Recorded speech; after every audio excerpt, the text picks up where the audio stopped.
Bet on Bears fans, another edition of the Chicago Bears podcast coming your way. Pat the Designer, Jason McKie in the building. The schedule is out, ladies and gentlemen, and 9 wins feels very, very strong right now as we sit here. Hey, ain't no AFC South on this schedule, J-Mac. Right, you know what I mean? Hey, it's that time of year where we give the bold predictions, the big predictions, all the excitement. Right now, the Bears are a 17-0 team in so many Bears fans' eyes, and I understand all of it. Let's see if Ben Johnson can do that. We got to break down the schedule. Looking at it, looking at where we think the Bears will end up by the early bye week. Does J-Mac like an early bye week? Got to get his insight on that. Got to talk about these quarterback matchups that are going to be here. A lot of rookies. Or I guess second-year dudes that didn't play, if you want to throw that in there. What's the toughest stretch, easiest stretch? All that and more in today's episode of the Chicago Bears podcast. Hit that like button, subscribe to the page, leave a 5-star review. Y'all know what to do. Also got to let you guys know today's episode is brought to you by Advantage Dealer Group. Find your next Chevy, Toyota, or Acura and drive off in under 60 minutes, or they'll make your first car payment. Also brought to you by the Hard Rock Casino in Northern Indiana. Las Vegas-style gaming, just 30 minutes from Soldier Field. Exit 6 right off of I-80-94. J-Mac, we got 17 wins coming, right? Hey, man, we're going to break it down. I'll say that. I want us to go undefeated. I want us to win the Super Bowl. Well, first, I want us to get to the playoffs, get atop of the division, get to the playoffs, and then win the Super Bowl. But, hey, we're going to break it down. The schedule's out. Hold on, J-Mac. Let me pour this Kool-Aid out real quick. Let me just pour out that Kool-Aid. Yeah, you just dumped it all on the floor right there. Too much sugar in that Kool-Aid you got there, buddy. Just reality Kool-Aid. Just put the packet in water. That's reality Kool-Aid. Man. Yeah, 100%. 100%. Hey, you get the Kool-Aid, one packet, a little bit of water, and your auntie telling you that the sugar is already in the Kool-Aid. Selfishly, when the schedule comes out, I look at it because I get to see where I'm going to be during what time of the year. So I'm glad that we'll be visiting San Fran later on in the year while you guys are freezing here in Chicago. I'll be out there on the West Coasting. You know what I mean? Getting a little bit of that sun, getting a little bit of that good weather, watching a good football game. Little Vegas action, September 28th. I might have to tag along with you, my guy. Yeah, that's going to be I'm going to stay away from the casinos. I'm only going to the Hard Rock Casino. Holler at your boy. Hey! No, but it's an exciting schedule. Not EO putting the ad up. Shout out to EO. Send your boys some chips or something. Not potato chips, real chips. But anyhow, it's exciting, man. I think that when you look at how the schedule shapes up, a lot of great matchups, a lot of primetime matchups too. I think we got 5 of them, Pat. All right, you got. Starting off Monday night against the Vikings, new quarterback J.J. McCarthy taking over for the vacant Sam Darnold. He's got weapons. He hasn't played in the league, but a guy who has a lot of talent, guy who got only mental reps last year because he didn't play.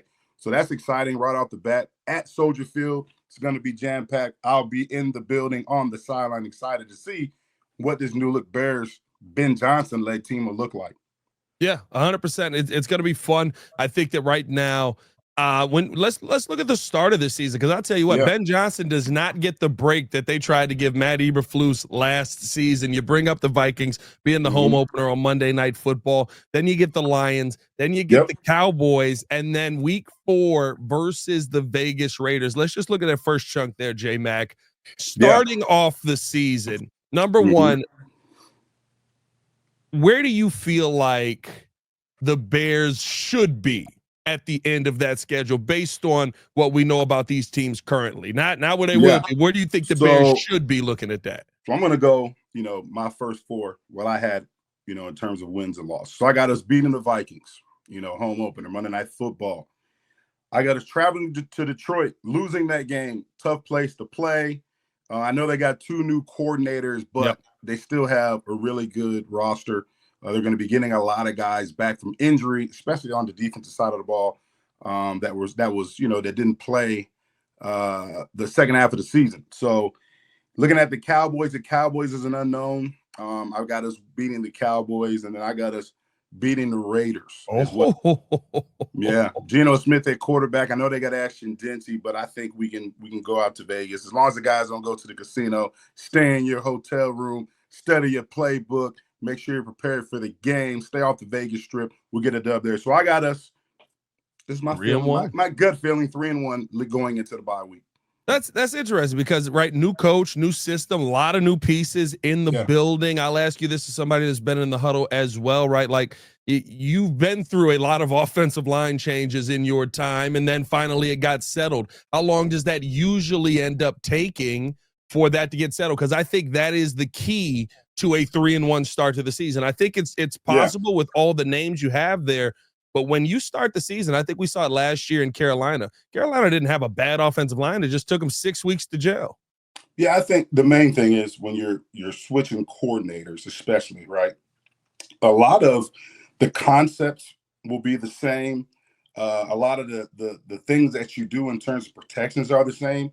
What changes is the terminology. So, with what you may have called a base protection in one scheme may be a totally different call with a new coach, a new coaching staff.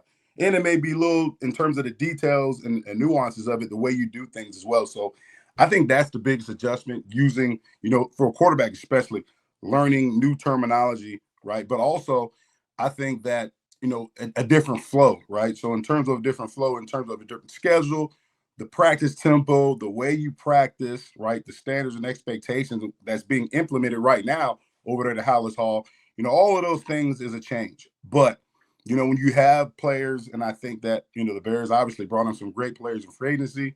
We'll see how these draft picks pan out, but it's a talented roster, right? And I think that you have a super talented coaching staff that has a good track record of developing players, right? And I think you have, when you look at the guys in that building, Antoine Randall, Eric Bieniemy, Al Harris, guys that ain't going to take no shit, and they're going to hold everybody to a different level of accountability. But the main thing, and I talked about this on our schedule release show last night, is the main thing is the players, right? The players have to set the standard and expectation, right? The players have to lead the team, right? And I said this last night, it's got to be player-led and not coach-fed. If the coach is leading the team, he's holding these guys' hands and say, hey, guys, let's get in some extra work. Hold your hand in the film. Let's get in some extra film study. You ain't going to be good. You ain't going to be shit, right? The players have to take, they have to, like the leaders of the team, right? You have to take the young guys. Hey, guys, we're not leaving right now. We're going back into our meeting room. We're watching extra film. We're staying on the field. Jalen Johnson, like he's always done. Yeah. We're staying after practice. And we're getting extra work, right? And guys are dropping footballs on the ground. Hey, we're doing push-ups for every drop. You know what I'm saying? Like, when you have that type of player-led accountability, it takes the team to a whole new level. And that's what I'm pretty sure these coaches are leaning on. So, I like us 3-1. I think it sets up pretty well. I think, going into the bye. Hate the early bye, though. Really do. Do you? Okay. See, because I talked about this last night when I was on Fox. I thought that the early bye may give Ben Johnson a little bit more of an opportunity, if things are off to a rocky start, to go back, assess early on, and then be able to fix things. And J-Mac, maybe it's just me, but I never hear this, and I know we haven't had a ton of it here with the Chicago Bears. You never hear Kansas City complain about an early bye because of how good they are. You never hear, right, the Bills complain about it. I think the Bills had a week 5 bye last year, if I'm not mistaken. Yeah, big difference. Stability. Andy Reid didn't leave that building. Yeah. Right? Sean McDermott didn't leave that building. So what I mean is the flow is the same in terms of the way you're doing things, right? So when you look at it, I look at this early bye, right? I look at it as, say the Bears, and I don't know if they're going to come out, firing on all cylinders, but that'd be great. I think, it would be great. But I just think that the early bye, it just disrupts the timing of everything. Guys are just starting to get into their routine. You're just starting to get in the weekly game preparation. You're getting into the flow of the season. Your body's starting to get calloused, right, from the contact that you're going to, finally get during the regular season, because we know a lot of these guys aren't going to play in the preseason. Yeah. So you're just getting into the flow of the season, right? And bam, you got a bye. So now, you're probably going to practice a couple days during that bye week. He's probably going to give the guys the weekend off, and now you're back on vacation, and now you got to come back in week 6 and reset and then get back into the normal flow of the work week. So that's what I don't like, especially if you're on a roll. Especially if they come out like I said, if you come out 3-1. Yeah. Bam, now all the momentum that you generate is disrupted by a bye week, and then you start all over going into week 6, and guess you got week 6 when you come back. Yeah, you got yes, Mr. Jaden Daniels and the Commanders up there in Washington, D.C., baby. Yeah, listen, and I agree. I'll say I didn't think of it from that point, right? You get yourself rolling, get yourself moving. I would agree that could be disruptive for you. I think that's more for the Washington game. And here's the thing that I would ask you, though, right? As you start to get into later in the season, everybody says, the worry is the injuries, the wear and tear and stuff like that, which are going to happen anyway. And yeah, a bye week in the middle of that could help you out and help you recover some of those things. But to me, right, wouldn't you rather get yourself rolling? Maybe that Washington game doesn't go the way you're thinking, but you got the Saints after that, young quarterback. We'll talk about the quarterback matchups here in a second. But as the season continues to go on, you get yourself rolling again. You don't stop until you get put out of the playoffs, hopefully, or you win the Super Bowl. Like, I would think that rhythm being built up in the second half of the season would be more important than having that in the first half of the season, no? Yeah, you're going to obviously be in rhythm because now you've got a whole slew of games in a row. You're just going. You're going. But at the same time, like you mentioned, right, it's good to have that somewhat in the middle of the season, give guys somewhat of a break. Yeah. Also, guys are injured, guys are banged up, gives them an opportunity to heal up, to get that extra week. Yeah. And this is the thing, right? I think when you look at it, the success of this team, not just this team, but any team in the NFL is depth. Right, everybody's looking at the blue chip players, looking at the starters, but you better be looking at those backups, those second and then those third string guys in some positions. Some positions don't even have a third string guy, right? You got all DBs, J-Mac, all DBs. You got to look at that depth. You know what I'm saying? Because when you look at teams that have sustained success, right? When you look at teams that have great seasons that actually go far in the playoffs, there's a lot of injuries, right? Yeah. But they're able to overcome those injuries because they're able to bring guys in, move guys up. And yes, they may not be as productive as that starter, but guess what? They're productive enough to win games for. We saw that with Detroit. How many guys on that defense went out? Everyone. Everybody. Everybody. Everyone. They were grabbing guys that was in line at Chipotle. Hey man, you want to come play for Detroit Lions? J-Mac, I heard you got a call. They were like, "You got any DB reps? You got any DB? Can you come play some safety for us?" I was in line at Chipotle when they called me. You know what I'm saying? But I would have came over there and played a little DB. But if you bought two Little Caesars pizza, you got to play on the team. Right. Hey, I would have took one rep and there would have been Chipotle all over the field, bro.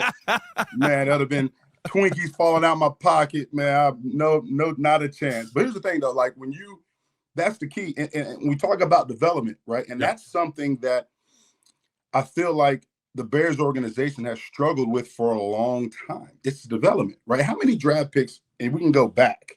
And, I'd have to go back. So don't kill me in the comments, guys. I'm just kind of off the top of my head looking back at the draft picks that we had. How many of these guys have developed? How many of our draft picks have made it to a second contract?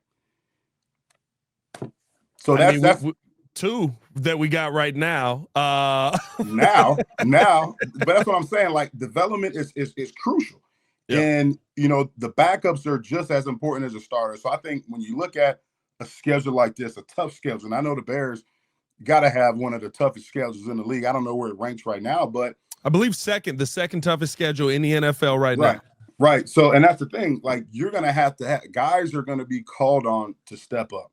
I mean, there's going to be guys that's going to have to play and you're going to have to make sure, this coaching staff is going to have to make sure these guys are prepared to play just as if they're a starter. I'll tell you what, J-Mac, you bring up, the development aspect of it. I mean, you start to look at the history of the go back and look. Picks. I mean, Kyler Gordon got it. Jaquan, if healthy, probably gets it, but we got to see a healthy season out of him. Yep. Valus is gone. Braxton is gone. These are the guys that would have been up for contract this year. Valus is gone. Braxton, maybe if swing tackle, maybe gets to a second contract. I think that he may be getting replaced at that left tackle position with how Ozzie Trapilo plays. Yeah, we'll see how it pans out. We'll see how it pans out. Dom Robb, probably not. Yeah, maybe special teamer. Maybe gets it special teamer. That's up to the fifth round. Justin Fields gone. Tevin Jenkins gone. Larry Borum gone. Still on this thing? Larry Borum's gone. Is he gone? Okay, I was trying to remember. Khalil Herbert gone. Khalil Herbert gone. I love Khalil Herbert though. Gone. Komet got a second contract. Jalen Johnson got a second contract. How many is that? 4? We up to 3. Okay. Three and a possible. Three and a maybe Okay. with Jaquan Brisker. Travis Gibson gone. Kendall Vildor. Thank God. And that's easy. That's my boy, man. Stop. I'm gonna call Kendall. Pat talking trash about you, man. We gonna all right, Pat. Just keep your head on the swivel, bro. We gonna ride. We gonna roll up on you. Hey, J Mac. I got your back, Kendall. Hey, J Mac. Who dropped the game-saving interception in the NFC Championship 2 years ago? What topic were we on, man? All right, never mind. We get back on it. Don't worry about it. Monty left before the second contract. Like you're right. Like as you continue to go through this, he didn't sign a second contract, so it doesn't matter. He's gone. He was gone. He's in Detroit. He got a contract in Detroit. I love the Kendall Vildor. I wasn't easy, man. That's easy. That's my boy. That's my boy, man. Relax, man. Simmer down. I keep my opinions to myself. Let's look at this though, because I think right with that now you've got to see some massive improvement here, and it's going to be a tough schedule to see that on this season. It's really going to be based on how the coaching staff goes out and develops these guys, like you said. And I think the number one is how Caleb Williams develops. That's why you brought in all of these pieces. You bring in every move to me this offseason, J-Mac, is to make Caleb Williams better. I bring in Dennis Allen, who knows how to call championship level defense, so he can get the football back into Caleb Williams' hands. I bring in Ben Johnson so that he can develop Caleb Williams. I go get Antoine Randall so the wide receivers know not to do dumb stuff and they can catch the football from Caleb Williams. Every move this offseason is for Caleb Williams to be successful. I want to go through not only just to read the schedule off, but also to take a look at game by game. How many games do we feel like Caleb Williams should be the better quarterback on this schedule here? So let's start it off. Minnesota Vikings, J.J. McCarthy versus Caleb Williams, week 1. Who you giving the edge there to? I'm taking Caleb. And that's just because J.J., he's basically a rookie. He didn't play last year. He got a lot of mental reps watching Sam Darnold light it up out there. But he's got a lot of weapons. And you're in a good scheme that we've seen that is quarterback friendly. Hell, they got Sam Darnold another contract. So, I think J.J. McCarthy, very talented kid, a kid who grew up in the state playing high school football at an elite level and then went down to IMG in Florida and obviously went to Michigan and had a great career. So I think, but I'm still leaning with Caleb just because of the experience factor. Caleb would be his second year. New system, so it still remains to be seen. But I like Caleb in that matchup, and I had the Bears winning that game. I agree with you. What I will say is I think that JJ's probably got the easier playbook to try and figure out there. What we going with here? Throw it to Justin. What's next play? We're gonna throw it to Justin. We're gonna throw it to Justin. They got Jordan Addison too, man. They got some guys. Hey, you can sprinkle in some Jordan Addison, but. Hey, when crunch time hit, Jordan Addison got game. Throw it to Justin. Jordan Addison. Jordan Addison's a baller. Jordan Addison got game, bro. I was watching. Was it Jordan Addison? No, it was Jaden Reed. I was watching a college game the other day, and Jaden Reed. I forgot. I didn't even realize he was in the game. It was like an old game that came on, and it was like a tip pass, and Jaden Reed watched the football go up. He was laying down in the end zone, got knocked over, and was just like, I got it. and caught the touchdown. Just like seeing stuff like that. Jordan Addison, of course, with Caleb Williams in his time in college. Detroit, tough one. Jared Goff, new OC, new situation, very similar to what Caleb Williams is going through this year. But Jared Goff, last few years, has been an MVP caliber quarterback. Is Jared Goff being that MVP caliber quarterback Ben Johnson related, or is Jared Goff really just that guy? Who you giving the edge to week 2 here? Yeah, so like I said, I got the Bears losing this game. So going into week 2, I think they'll be 1-1. And this is a tough one. I think running game, Jared Goff has a better running game, which is a great support system for a quarterback. And, everybody just looks at the running game as it takes the pressure off a quarterback. But what the running game does is it opens everything up in the passing game. If you have a solid run game, you should have an elite passer to match that elite run game that you have. Right, because you're going to get, heavy boxes in terms of, guys up, down in the line, near the line of scrimmage trying to stop the run, 8 guys in the box or whatever, opens up things, out there for the quarterback. It's a tough one, man. I had a draw on this one at first. but then I'm leaning towards. Then I moved that needle over to Caleb. I'm going Caleb in this matchup.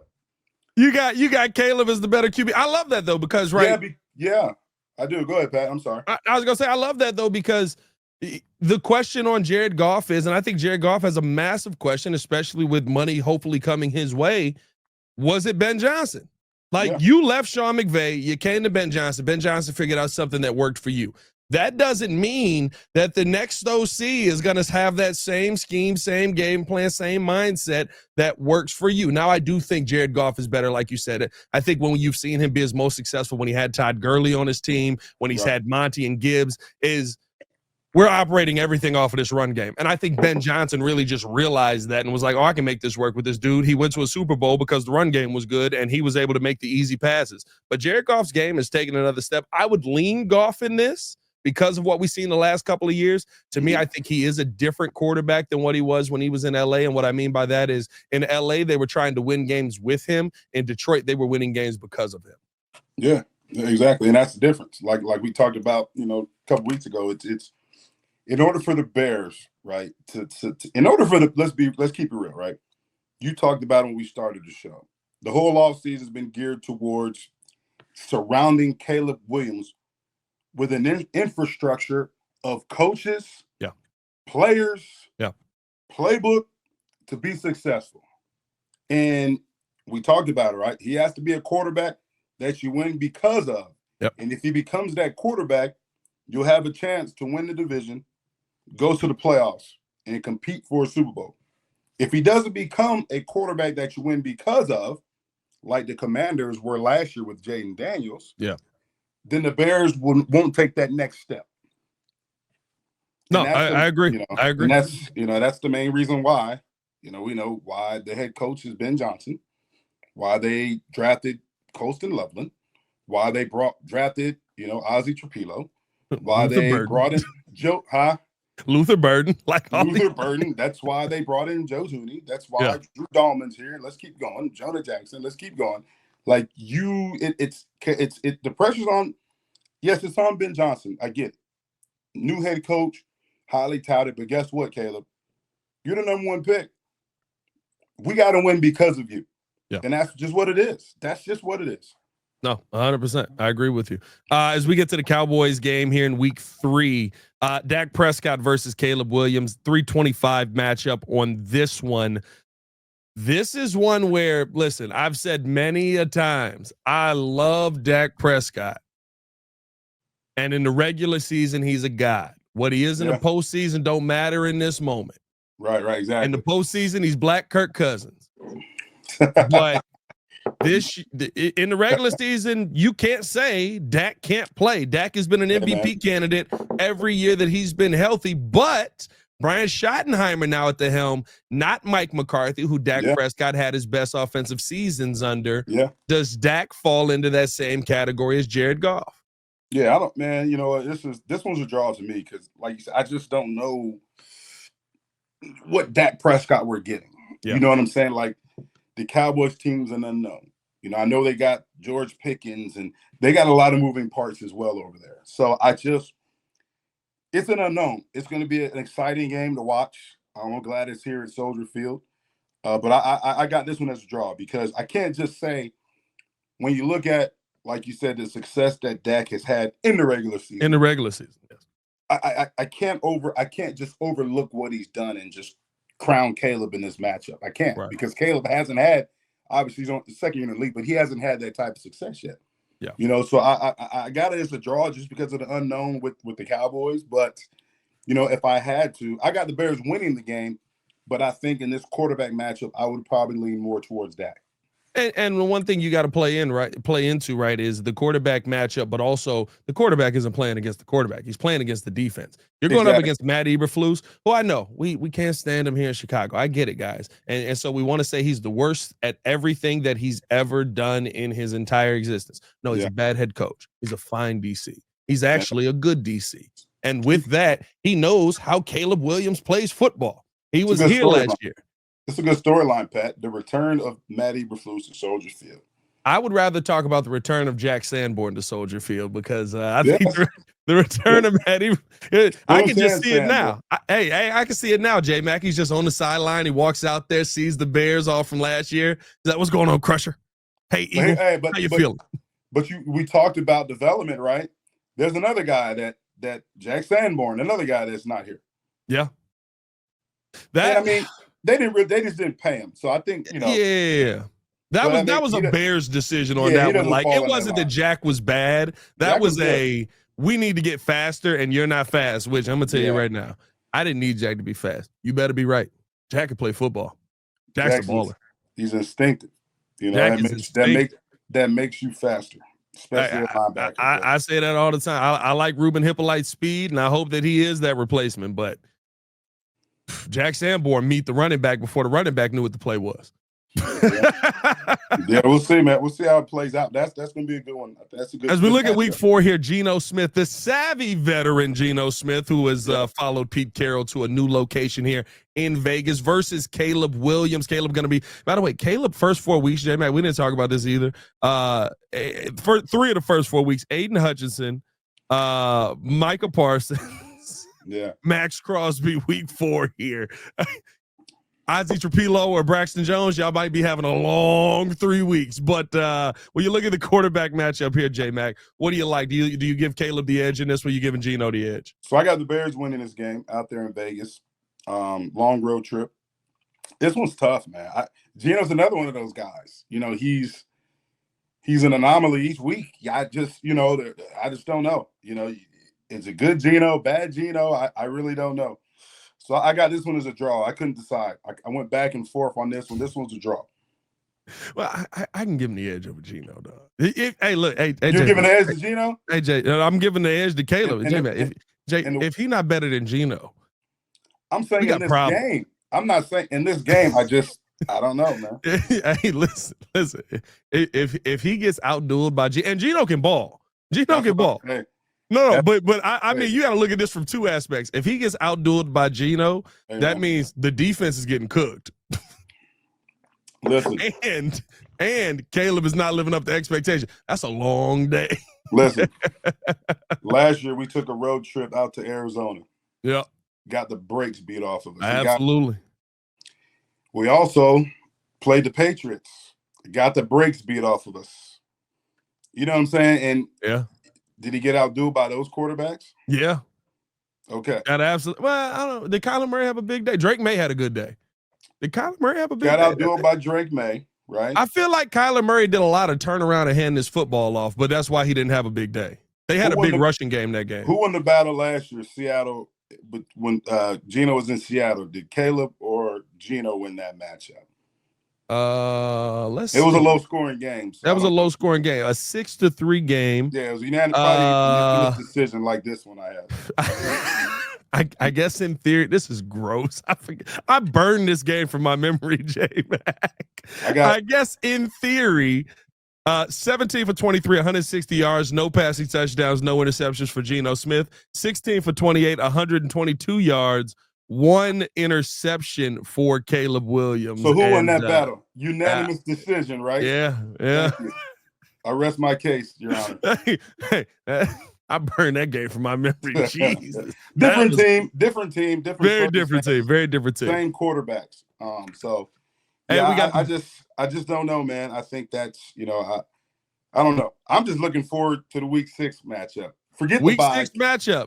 Caleb wins the bye, of course. He wins the bye. Yeah, Caleb Williams does beat the bye. He's going to be out there in sunny Los Angeles, California, probably back at USC at the game, watching his fellow USC Trojans play. Then he'll come back, and he's got to go to D.C. to see Jaden Daniels. I got my popcorn ready.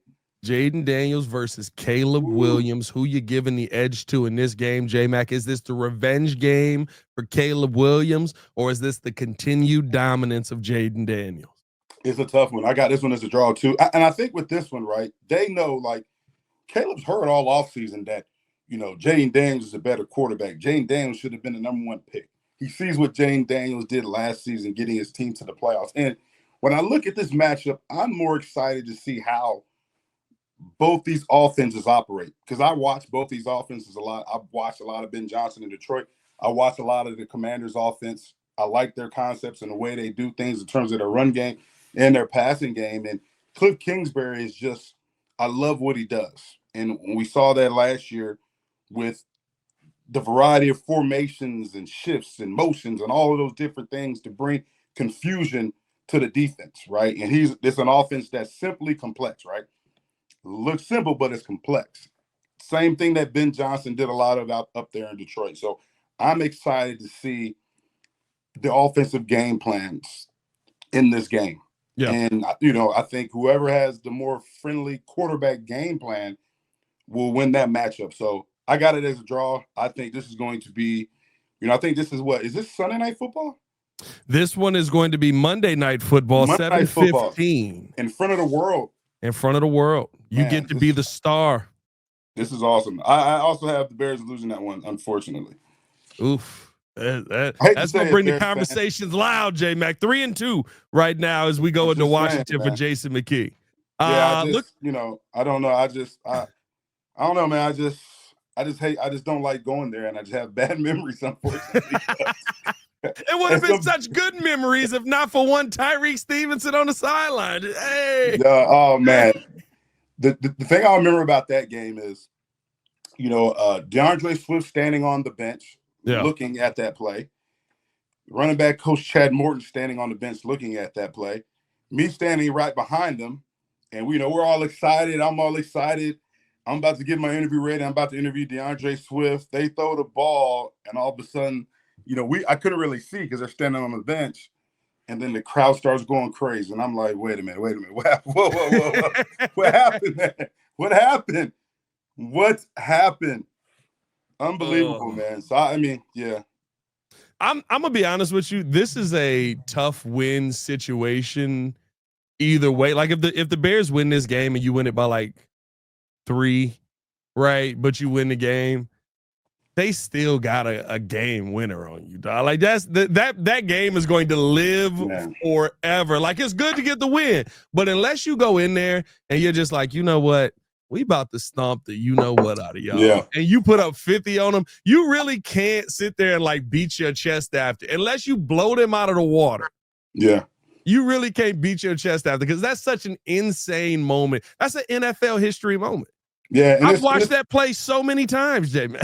Yeah, and this is don't want to offend anybody in any way, but even as working the game as a fan, as a member of the media working that game, like I have PTSD when it comes to the Commanders. Like when I see the Commanders now, I think of Jaden Daniels and I think of Hail Mary. Like, to be honest, like for real, like it's not even like it's sad, man. It's sad, but yeah, I think the Bears, I got us losing that one. So where am I at? I'm 3-2. 3-2 right now. You got them at 3-2 right now. Yeah. Now they go. The Saints come to Chicago, noon game. Saints new quarterback Tyler Shaw coming up against the Chicago Bears here. Rookie quarterback. We talked about this, right? A lot of rookie quarterbacks or second-year QBs that didn't play. Hey, don't even hype it up. We're gonna beat the brakes off Tyler and the Saints, man. Hey, I love it. We are going to beat the gumbo out of the New Orleans Saints. A lot of that beat the gumbo out of the Saints. We're gonna beat the etouffee, gumbo, Rockefeller oysters, anything Cajun out of the Saints. So we need to spend time talking about it again. That's a W. All right, well, here comes the tougher matchup then. We got a dub there. Right now the Bears are sitting at 4-2 in J-Mac's book. And now you got to go to Baltimore. Yeah. The Caleb Williams, Lamar Jackson matchup. A former a brick, a pillar of that Ravens organization. Unfortunately, this is what happened in that game, unfortunately. Yeah. I mean, I look at it like this, right? The Ravens, despite what they do, despite the amount of change in personnel, the constant remains. You got one hell of a head coach in John Harbaugh. Yeah. A coach who I respect to the utmost degree. A coach who, I came in the league with in Philly, who was a special teams coordinator. He was amazing there. He's been amazing his entire time at Baltimore. That team's always competitive. And what do we see with Baltimore? We see development. we see backup stepping in, making a name for themselves. They always have a guy that you've never heard of that comes out and all of a sudden he makes a name for himself because you have a great coaching staff. And you have a standard and an expectation, right? And an identity of what? Like play like a Raven, tough, physical, detailed, no mistakes. And then you got one of the best quarterbacks in the game in Mr. Lamar Jackson. And like you said, in the regular season, he's just like, hey, in the regular season, he's going to ball. Always, MVP candidate, always in the upper echelon in terms of, quarterback statistics in this league. And I just don't think that, traveling to Baltimore is a tough place to play. I think it'll be a competitive game, but I just think, right now, Baltimore will have the edge in that one. And obviously the edge is going to Lamar Jackson just because of what he can do with his legs as well. And I think you hit the nail on the head, J-Mac. Sometimes you just play special people. Like that's what, you know what I mean? You got to see it firsthand now. I will say that Bears defense handled Mike Vick. But going up against a player like Michael Vick, sometimes you just see special players do special stuff, and you go, we shouldn't be in this position. That was right now. So listen, you gotta that was when we had Mr. Brian Urlacher. Yeah. That was back when we had Mr. Lance Briggs. Special players. Yes, that's when we had Mr. Tommy Harris. That's when we had Mr. Adewale Ogunleye. Yeah. You know what I mean? Like, that's when we had Mr. Charles Peanut Punch Tillman, Nathan Basher. It goes on. Mr. Chris Harris, who's coaching in the league right now. It's they've got some weapons too. The Bears got a lot of weapons. So it's going to be interesting. It's going to be fun to see this Dennis Allen defense against, a Lamar Jackson-led Baltimore Ravens offense. You got one of the best coaches in the league, one of the dean of coaches now in the league. So against a new head coach. So it'll be exciting. Yeah, 100%. I got the Bears losing that game, though. I'm with you on that one. Here's my surprise win of the season, though, J-Mac. Mm-hmm. Cincinnati. Now, I give the edge to Joe Burrow. Facts. I think that Joe Burrow, I'm going to be honest with you, I think Joe Burrow may be the best quarterback in football. Yeah. Because they literally every year just go, hey, man, we tried with the offensive line, brother. Figure it out. And you're not going to have a defense. You're not like, I know you want to compete, and every single game you see Joe Burrow go out there and be like, what we got to do? We got to put up 50. Let's go put up 50. Y'all try not to give up 51. How did y'all give up 51? Yeah, it helps when you have, two great receivers that just got a Brinks truck backed up and, emptied on their front lawn pretty much. You know what I mean? But with that being said, right, I've watched quarterbacks here, a quarterback who was a teammate, Jay Cutler, have some great receivers. The offensive line wasn't elite at that point. It had kind of fallen off. And that offense wasn't the same because Jay couldn't get the football to those great receivers. Joe Burrow, quick release, gets the ball out, incredibly accurate. I think he may be the best quarterback in football. He could have had a case for MVP last season. I give the edge to Joe Burrow, but J-Mac, I think the lack of defense in this game is going to bite Cincinnati in the butt, as it always does, and I think the Bears come out of this with a win. Yeah, I agree. I think you can go either way. Obviously, I agree with everything you said about Joe Burrow and your evaluation of the Bengals. I just think that on the road, I'm going with the Bengals, unfortunately. You got Bengals getting a dub in that one. I have the Bengals getting a W in that one. Yeah. So where you at right now? You are 3-1, 3-2, 4-2. We quickly get to 4-3, 4-4. We are 4-14 by week 9. We are back down to earth. It is hit hard like a ton of bricks. And this is where the bye week would come in handy instead of being in week 5. This is where I would love the bye week to fall for us. So you can kind of reset, reprogram. Hey, let's go into the second half of the season. Let's kick some ass and get into the playoffs. But guys that went on their vacation in week 5, you know what I mean? Like that's my biggest issue. But it is the schedule. It is what it is. Well, J-Mac, I understand it's the NFL, but we've seen how this team has played consistently over the last probably 8-9 years. Maybe the Giants will be a bye week. They got a brand new quarterback. Disrespectful. So disrespectful. Disrespecting the little Giants like that. You call them the little Giants, and I'm the disrespectful one. We don't even talk about this game. That's a W for the Bears. You got W for the Bears. I actually think this is going to be a tougher game. Dare I say this may be a trap game because I like the Giants' defense. Yeah. I don't know what Jackson Dart is going to be. I have zero clue what Jackson Dart is going to be. I think life is a little easier when the game plan is somewhat get it to Malik Neighbors. But At home, I do lean Bears get a win in this one, but I actually think there's going to be a tougher game than I'm sitting here making it out to be. I don't think this is a bye week at all. Here's the thing, though. By week 10, and I know Jackson Dart's the first round. Is he still going to be Jackson Dart going to be the starter? Russell. Oh, you got to move it on from Jackson Dart. They going back to Tommy DeVito. I'm not saying moving on. I'm not saying moving on. I'm just saying, 10 games in, you're a rookie. Health plays a factor. Russell Wilson always finds his way into a starting lineup. To be honest with you, I think that's kind of the real conversation with this. Do they even go to Dart? That's what I'm saying. You know what I mean? Do they even go to Dart? Russell Wilson, the Rush, Jameis is there. I think that you're setting Jackson Dart up to sit for a couple of years here and try and actually learn some things. But I think even with that, right, having Russ on the field, we can make all the jokes we want about Russ, which is crazy because he's got Sierra, but we can make all the jokes that we want about Russ. Russ mentally as a quarterback is one of the best there is still in the game. That was your assessment of Russ. Hey, he's got Sierra. Yeah. Well, all the jokes about Russ are just that he's lame. That's my thing. All the jokes about Russ are literally just, oh, he's such a lame dude. I do think his teammates when Marshawn Lynch don't like you, you work it. Yeah. You're doing some things to not be like Russ changed though, because before Russ was with Sierra, zero swag, zero. he still don't got a ton. All the swag is Sierra. It's all Sierra. But shout out to Russ. You got the Minnesota Vikings in Minnesota after that week 11. JJ McCarthy, a little bit more experience on him this time. Yeah. You got a dub in there? Yeah, I have. Wait a minute. No. Got a Bears loss in Minnesota? I got a Bears loss. Yeah, the Bears. I had to look back at my, I just so you guys think I'm making it up. There's I even signed my. So he signed it. The sign is crazy. You see the sign on that? Learn how to use my iPhone now.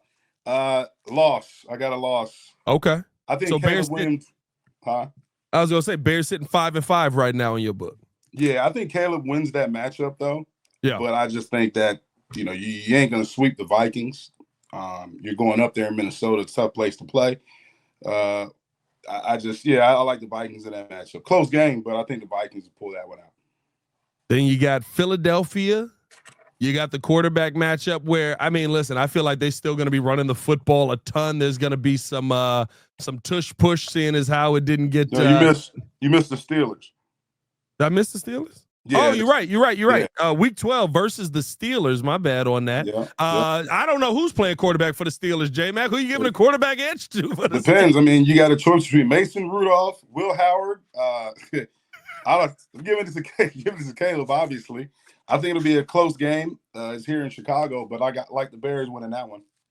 The Steelers is, as I said this last night on Fox too, we keep talking like Aaron Rodgers is just going to show up at Steelers training camp signed and ready to go. Is the NFL telling Aaron Rodgers, we don't want you?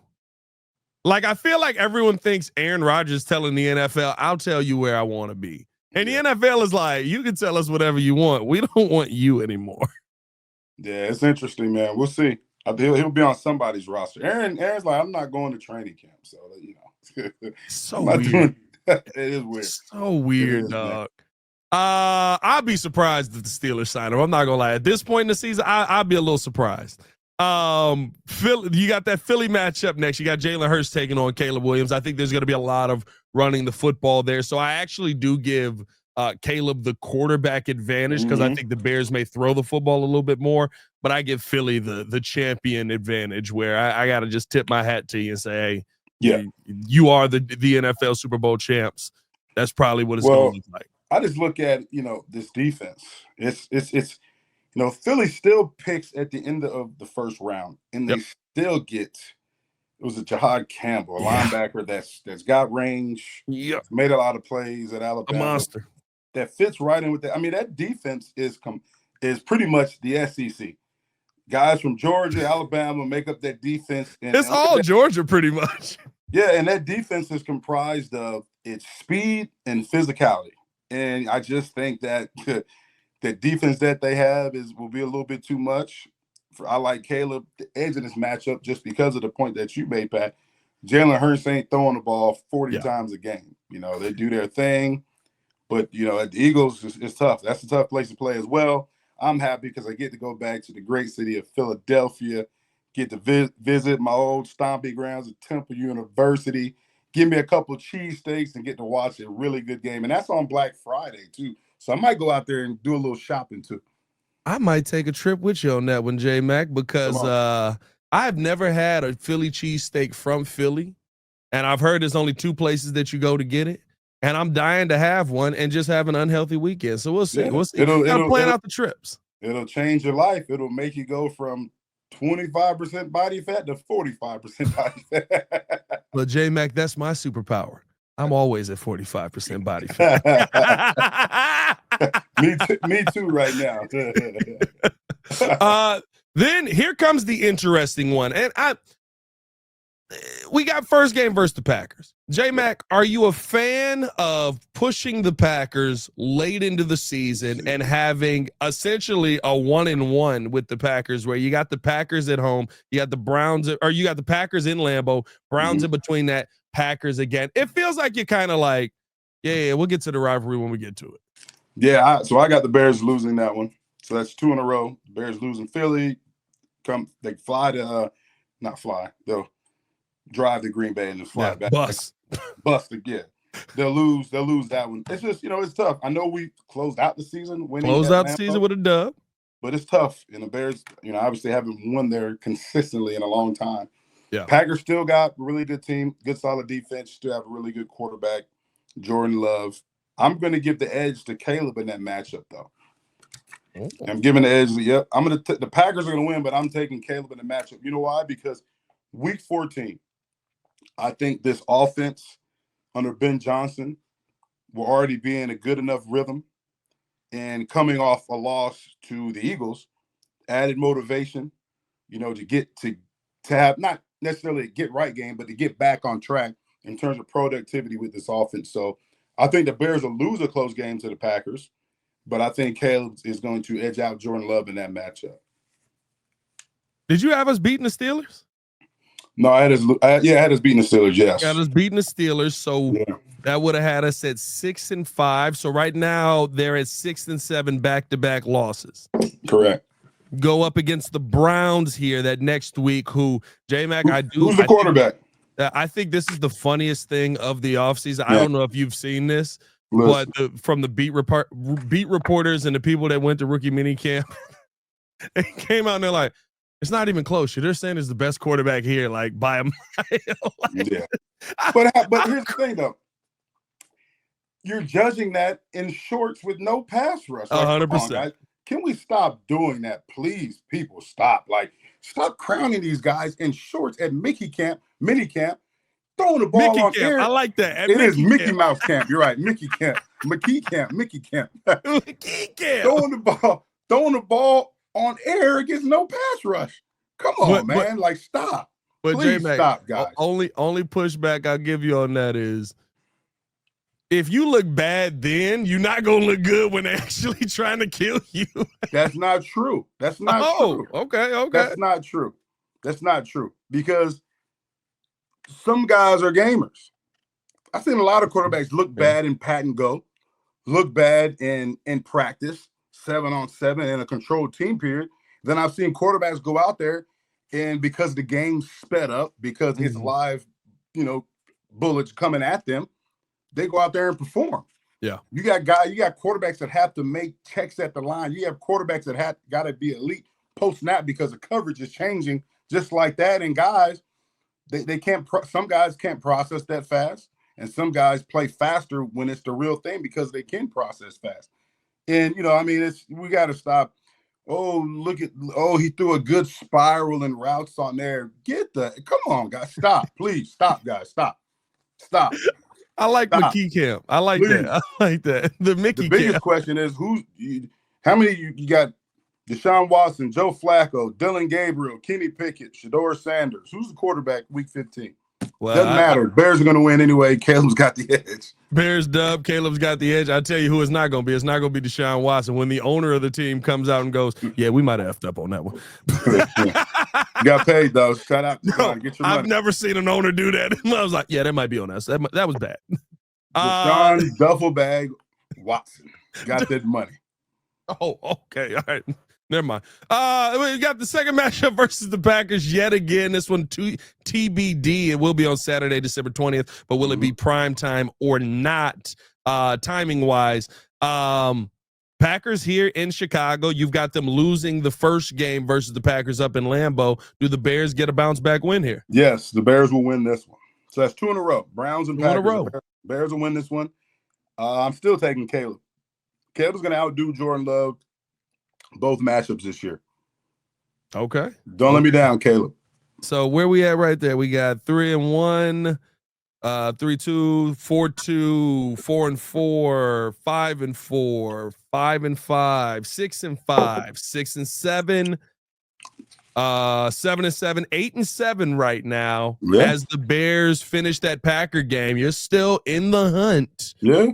I think you'll be in the hunt in this division. Look, I think there's a lot of people finna get a shock of their life not playing the AFC South for 4 games. Like, yeah, it's an unknown. It's an I don't know if you've seen the numbers that we put up versus the AFC South last year, J-Mac. They shouldn't have played us. They basically should have just called in and was like, yeah, we're not going to play the game. We'll see y'all tomorrow.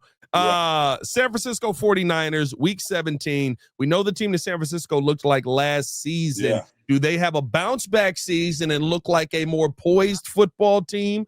Or are they, is that ship kind of sailed right now with Brock Purdy question marks and with Christian McCaffrey question marks health-wise? No Deebo Samuel there anymore. Like there's a lot of changes in that San Francisco room. Definitely. So back-to-back primetime games. You played the Packers on Saturday, and now you're playing the 49ers on Sunday Night Football. Back-to-back primetime wins for the Bears. I got the Bears in this matchup all the way out there in San Fran. All right. So now Bears sitting at is that 9-7 right now, 9-7. 9-7 right now. They lost their first matchup versus the Lions in your assessment of it in the beginning. Final game of the season. This one could be Saturday or Sunday of January 3rd or 4th, depending on how important this game is and how you're making it seem. It sounds like this may be important. J-Mac, do the Chicago Bears finish the season with a, oh, you know what? We tweaked on this one. Edge for quarterback, Brock Purdy, Caleb Williams. Yeah, I got, that's a tough one because it's, you know, when we look at it like that, right? You look at, like you said, Deebo gone, not a new vamped offense in terms of personnel. Schematically, it's still the same scheme. This is where development is key. You know, Shanahan is, I mean, an offensive guru. God, it's tough, man. This one's tough. I think this was going to be a draw as well because Purdy's been in that system. Purdy's that guy, yeah. And it's, by this time, week 17, Caleb would be obviously comfortable in Ben Johnson's system. But I look at Purdy, it's just he's been in that system and he's made plays in that system. And I think it's a system that, even though you're missing some elite talent, I think that you're able to plug guys in that system and guys will be able to make plays. I think that's the type of system that Shanahan has developed out there in San Fran. So I think it'll be a draw. I got the Bears winning the game, but I think the matchup, I think, can go either way. So I'm going to go a draw on that one.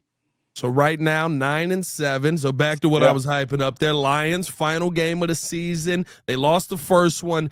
Probably playing on the fourth in this situation, or because of the primetime game. I would assume that's probably Sunday night football, maybe even. J-Mac, do the Bears finish out this season 10-7 in your mind? Yeah, I got the Bears winning at home against the Detroit Lions. I got Caleb winning that matchup. So I got it at 10-7. And so you don't think I made this up. This was yesterday when the schedule came out, my predictions. You see, I got it signed right there. Yeah.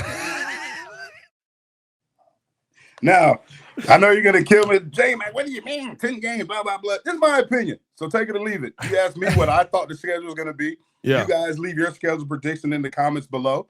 You know, I think the Bears have a chance of winning 10 games. That's just what I see, the way the matchups shape up. But, you know, who knows? It could be, they could win more, they could win less. Let's hope they win, more. I think here's the conversation that you got to have off of that, J-Mac, that I do find incredibly interesting is if you're 10-7 this season, what could Ben Johnson have done with this team last season? We've talked about it ad nauseum. Couple of these, couple not bonehead plays, couple moments of accountability, if you will. And all of a sudden, there's a very different football team last year. If you go 10-7 on this schedule here, I feel like you have all the answers in the world that you need. Your quarterback is right. Your defensive coordinator got the defense cooking at the level they're supposed to be. Hopefully you're competitive in most of these games here. There's going to be a game where you get the doors blown off you. There's always a game where you just like, I don't know what happened today. Like we shouldn't have done that. Burn the tape. Yeah. But I look at that and I'm just like, if you go 10-7 versus this schedule, the Ben Johnson impact is so massive to this Bears team. I'm sitting here ecstatic by the end of this season. The Bears got out the gate at 4-2 last year. Yep. Went to Washington, got Hail Mary. You could have been 5-2, right? What was the record last year for the Bears? How many wins did they win? How many wins? 5. You got out the gate 4-2. You won the Packer game. You got out the gate whatever that was. You got out the gate 4-2, and then got put back in the gate after that. You see what I'm saying? Because of things that you can control. Huh? Honey, the Bears are out again. Go get. I gotta go get them. I gotta go lasso them up real quick. Right. Get you know back what I'm saying? in So here. it's crazy. Like you said, you just imploded. I mean, there was some coaching mistakes. I mean, it was everything. You just imploded. Yeah. So, yeah, I think very talented roster. Caleb's second year in the league, but a new system they asked to learn, a new defensive system that the Bears are implementing there at Hallis Hall as well.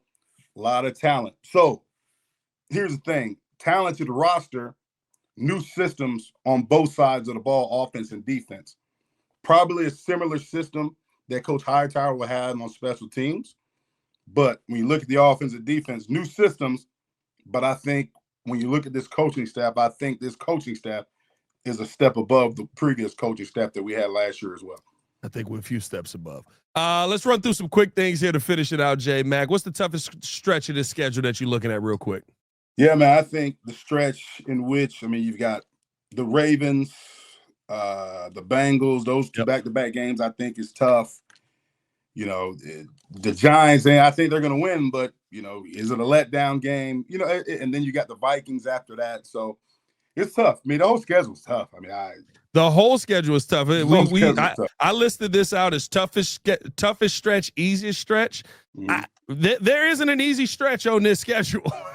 There's not an easy. There's not a moment where you're like, we can relax for a few games and go out here and just handle business. No, you got to be on your P's and Q's every game. And I think you want to talk about the toughest stretch. Week 8 to week 14 is insane. Yeah. Baltimore, Cincy. Yeah, you got the Giants in there, but you talked about them. They're tough. Minnesota, good football team, added Jonathan Allen. Yeah. You know what I mean? The Steelers, who always find a way to be competitive no matter what, they still got a phenomenal defense over there as well. Philly, Green Bay. That's an insane stretch. Yeah, that's a 9-week stretch of the season. Yeah, and I even at the, when you look at my predictions, I got them going on a 3-game win streak from week 16 through 18. But I debated. I went back and forth on that as well. Technically, J-Mac, you got them finishing out the season on a 4-game win streak. Do I? Oh, yeah, I do. 15 through 18. Yeah, because of the Browns. Yeah. And I don't, I forgot about that. Got them beat the 4-game win streak puts you in the playoffs. Yeah, so we'll see. I wouldn't be surprised if this is a 9-8 team as well. I'm not gonna lie to you that I would love to see the Bears just be dominant all the way through. We win 14 games, it'd be amazing, right? But having a up and down season and finishing it off on a 4-game win streak heading into the playoffs would feel so freaking good. Yeah. It would feel like something that Chicago deserves. Before we get out of here, J-Mac, we got to do it. We've started this segment. Can't finish a podcast without the dog of the week. We do want to know you guys' predictions. Let us know down in the comments below. When you look at the schedule, when you go through it, who do you think, or what do you think the Bears' record is? And if you want to drop your quarterback edge, you want to give your quarterback edge, drop that down there as well. But dog of the week brought to you by nobody. We got to get a sponsor on that, bro. We got to get brought to you by a bulldog. You know what I mean? We got to get that. I'm trying to set up I'm trying to set you up for some money here, Jay. Listen. Since it's sponsored by nobody, I got nobody. I don't have nobody. Oh, no. I don't have no dog of the week. That's my dog of the week. We're not sponsored by anybody for the dog of the week. That's my dog of the week. That's my dog of the week. There's no dog of the week. No. J-Mac, no, dang it. I'm going Ant again. I've said it a couple of times. I watched Ant just eviscerate teams the other day. What Ant did to the Warriors is disrespectful. Yeah. 12 assists, 22 points. You know what I love about it, J-Mac? I only know because I bet on the game. That's I know you did. You know what I love about it, J-Mac, is that Anthony Edwards is bringing back, we can do whatever we do outside these lines. Yeah. But inside these lines, my goal is to take your heart away. And the NBA ain't had that in 10 years. Yeah. The LeBron James era of basketball, not to say it was a bad era, it was very fun. I love what Stephen Curry and the Warriors were able to do. Love some of those LeBron teams that were incredibly fun to watch in the playoffs. No matter what, the 3-1 comeback is an insane time. But it wasn't like what I grew up with watching sports, what you grew up with watching sports, where it was like, no, my goal in here is to kill you. Out there, we can go to dinner. But in here, in these lines, no, you should not be here by the end of this. You should know why you got beat. So you're right, and here's I will have a dog of the week, and it's somebody sponsor this, man, so we can keep it going. Yeah, I got to get something out there. It'll be based on what happens tonight. I think the New York Knicks is going to close out this series. Jalen Brunson has been a dog, and I mean, you look at the Knicks, bro. Like, I mean, last game I saw, the game before last, you saw Patrick Ewing out there. Like, Patrick Ewing ain't been to the Garden in how many years? Everybody's out there like they've been Knicks fans for years. Like, no, you have not. Spike Lee's the only one that's been there through the good and the bad. Yeah. Mostly bad. Mostly bad. Yeah, like everybody was there. Like, I'm like, man, that's Patrick Ewing. That's so raise the ticket prices so the poor Knicks fans who've been fans through the bad, couldn't even get tickets. Guys want to show up only when it's good. But I mean, that Knicks team, I mean, shout out to Jalen Brunson and company. I think they're going to close it out tonight. I'm it's sad that Jason Tatum got hurt. Wishing a speedy recovery, because anytime that you have a good series like this, you want the best players out there on the court. But I just think the Knicks is, they're playing some good basketball. I think they close it out tonight. So my dog of the week, future dog of the week, will be the New York Knickerbockers. Hey, I'll tell you what, Doris Burke, learn from what Jason McKie just did. You got to stick that K in Knickerbocker. Yes. That's the most important K in all of sports talk history, because you said it a little quick and Twitter was like, excuse me, Doris? The New York what blocker? You gotta stick that K. Stop, Pat. Stop. Shout out to Doris Burke, Hall of Famer Doris Burke. I love it. Twitter was a buzz, J-Mac. Twitter was I know. You said the what now? You said the what now? Hey. Right. That's Hey. Hey, man. Hey, we appreciate y'all for tuning in and showing love. Hit that like button, subscribe to the page, leave a 5-star review. Y'all know what to do. Let us know your predictions, man. For Jason McKie, it's your boy Pat the Designer back at it again. Y'all stay safe out there, Chicago. Bet down. One love. Peace.